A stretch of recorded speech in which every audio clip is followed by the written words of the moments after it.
क्या द्रौपदी मुर्मू का अपमान नहीं हुआ इस बात से? क्या ये आदिवासी समाज का अपमान नहीं हुआ? और अभी ये कह रही थी, आप अभी ये कह रही थी कि प्राइम मिनिस्टर सरकार चलाते हैं। मैडम जी, प्राइम मिनिस्टर सरकार चलाता है on the name of president. President सर्वोपरि है, नरेंद्र मोदी नहीं। किया था, पूछिए इनसे। इनके कांग्रेस के राष्ट्रपति बोलते हुए, इविल फिलॉसफी बोलते हुए बोला था कि नहीं बोला था? आप अपमान करेंगे आप प्रधानमंत्री और आप मिलकर प्रेसिडेंट का अपमान करेंगे, आदिवासियों का अपमान। डिप्लोमेसी देखो, अरे देखो कांग्रेस की डिप्लोमेसी। अरे द्रौपदी मुर्मू बनी तो कहते हैं ये आदिवासी है। देखिए, आपने भी सुना, हमारी सिर्फ इतनी मांग है, जो संविधान के दायरे में रह के काम किया जाना चाहिए वो होना चाहिए। ये भाजपा के पैसे से बना हुआ कोई घर नहीं है। सुनो, क्या नाम है तुम्हारा? आयुष। आयुष, ये सब आंखें बंद रखना, खोलना नहीं। क्या उम्र है तुम्हारी? उम्र क्या है? 9 साल। आंखें बंद रखो, अच्छी बातें नहीं हो रही। जो यहाँ पे आईएएस की तैयारी करने वाले, मैं आ गया आपके पास, आईएएस की तैयारी करने वाले लोग आते हैं, वो अक्सर इस बहस को जानते हैं कि राष्ट्रपति की पावर्स, प्राइम मिनिस्टर की पावर्स, पार्लियामेंट, संसद, उसकी सर्वोच्चता, इस पर एक बहस है, एक डिबेट है पूरे देश में, एक पूरे मुल्क में होती है। वो सिर्फ बहस जो है वो एकेडमिक है। वो बहस जो है आईएएस की तैयारी करने वाले लोग या कहीं जब चर्चा में विषय आता है तो उसमें लिए रखते हैं। जी, आपने तो मौन व्रत ले रखा है। देखिए प्रतीक जी, किस प्रकार से संविधान हमारे कांग्रेस के प्रवक्ता चिल्ला रहे हैं और महिला सम्मान और आदिवासी सम्मान की बात कर रहे हैं। अरे भैया, जिन्होंने इस देश के संविधान को कुचल दिया हो, आपातकाल लगाकर, तब संविधान की याद नहीं आई। दूसरी चीज, अरे भैया, आप डाइवर्ट कर रहे हैं।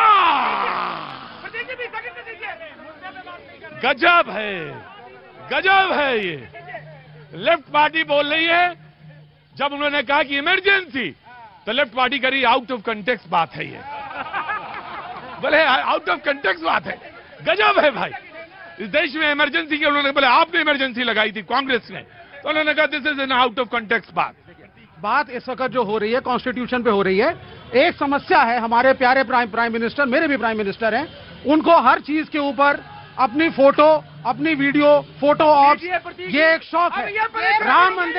राम मंदिर का इनॉग्रेशन, राम मंदिर का ऑग्रेशन। अरे भाई, एक करके सर, राजनीतिक आइडियोलॉजी, राम मंदिर। अरे सुनिए सर, पहले सुन लीजिए, प्रेम की बात बताइए ना, पहले प्रेम की बात करिए, पहले देश की बात करिए, पहले लोगों को। मुझे किसी ने पूछा कि आप डिबेट में मैथिल को क्यों बुलाते हैं रोज रोज? मैंने कहा इसीलिए बुलाते हैं कि आम आदमी पार्टी के जो प्रवक्ता बहुत डिसिप्लिन होके खड़े हैं बेचारे, वो बोल ना पाए, इसलिए बुलाते हैं। नहीं, I am coming to you. जी, आप क्यों विरोध कर रहे हैं? आप इसके विरोध से एकता पैदा होगी या कोई सकारात्मक चीज होगी जिससे विपक्ष की एकता होगी? जी, रुको भाई,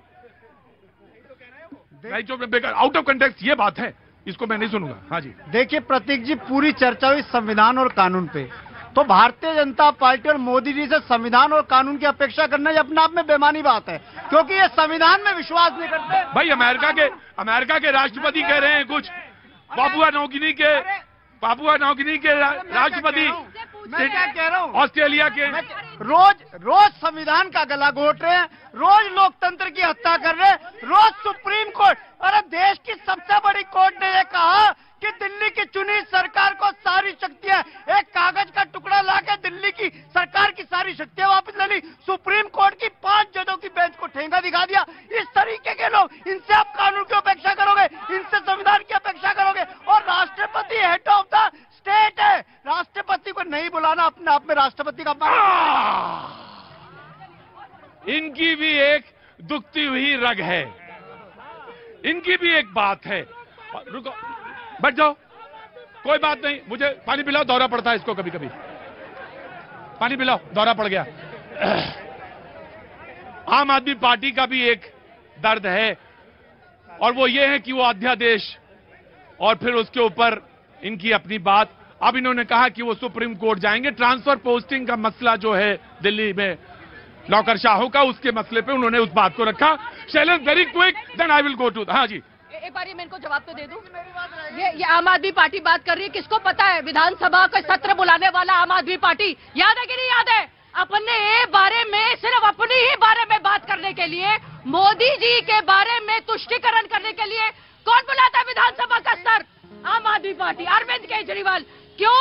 क्योंकि कल भी जब ये वेस्ट बंगाल गए तो वहां पे स्तर बुलाया गया, वहां पे बुलाकर बैठकर बात करी, उनके एरिया को उन्होंने यूज किया, जो कॉन्स्टिट्यूशनल एरिया है इन्होंने यूज किया। अब आप बात बताइए, जिसको ये कहते हैं कि कौन से सुप्रीम कोर्ट जाएंगे, तो लॉ जो फार्म लॉ से इन्होंने पूरे संसद में फाड़ कर फेंक दिया था। दिल्ली की सरकार को संविधान ने शक्ति दिया, कोई मोदी जी ने खैरात में नहीं दी, ये संविधान ने हमें राइट दिया। संविधान कह रहा है, सुप्रीम कोर्ट की 5 जजों की बेंच कह रही है कि दिल्ली की चुनी हुई सरकार के पास सारी शक्ति।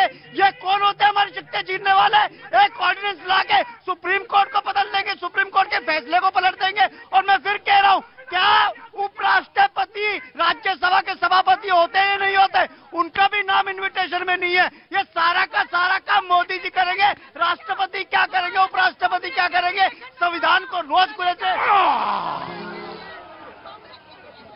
पाजी कहाँ से आना हुआ? सर मैं जम्मू से आया हूँ। मैं जम्मू से आए हैं, बहुत अच्छा। और आपका कहाँ से आना हुआ? जी मैं बिहार से हूँ। बिहार से आए? बिहार से कहाँ? बिहार से दरभंगा से। कुछ कहना है? कहना नहीं है, क्या बोलेंगे? यहाँ इतना हल्ला मच रहा, क्या बोले आपको कहना? पाजी वक्त छोटे से ब्रेक का, ब्रेक के बाद वंदे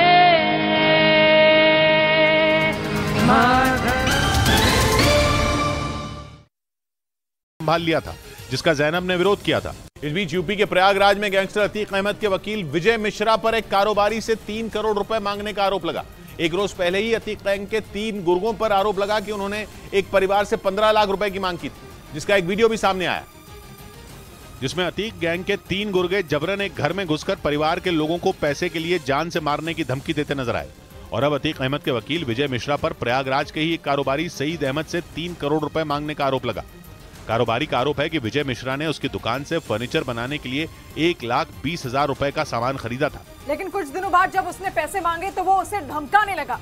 और आरोप है कि विजय मिश्रा ने न सिर्फ उसे धमकाया, बल्कि अतीक और उसके गुर्गों के नाम पर उससे 3 करोड़ रुपए की डिमांड कर दी। हालांकि 20 मई को कारोबारी ने उसके खिलाफ केस दर्ज करा दिया, जिसके बाद पुलिस मामले की जांच में जुटी है।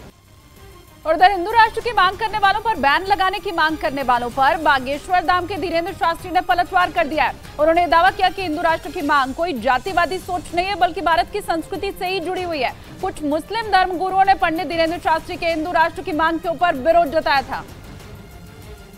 विरोध करने वालों में यूपी के बरेली में ऑल इंडिया मुस्लिम जमात के राष्ट्रीय अध्यक्ष मौलाना शहाबुद्दीन रिजवी भी थे। उन्होंने दावा किया कि आने वाले 500 साल में भी हिंदुस्तान एक हिंदू राष्ट्र नहीं बन पाएगा। जबकि ऑल इंडिया इमाम एसोसिएशन के अध्यक्ष मौलाना साजिद रशीदी ने धीरेन्द्र शास्त्री पर बैन लगाने की मांग की थी, जिस पर धीरेन्द्र शास्त्री ने पलटवार किया।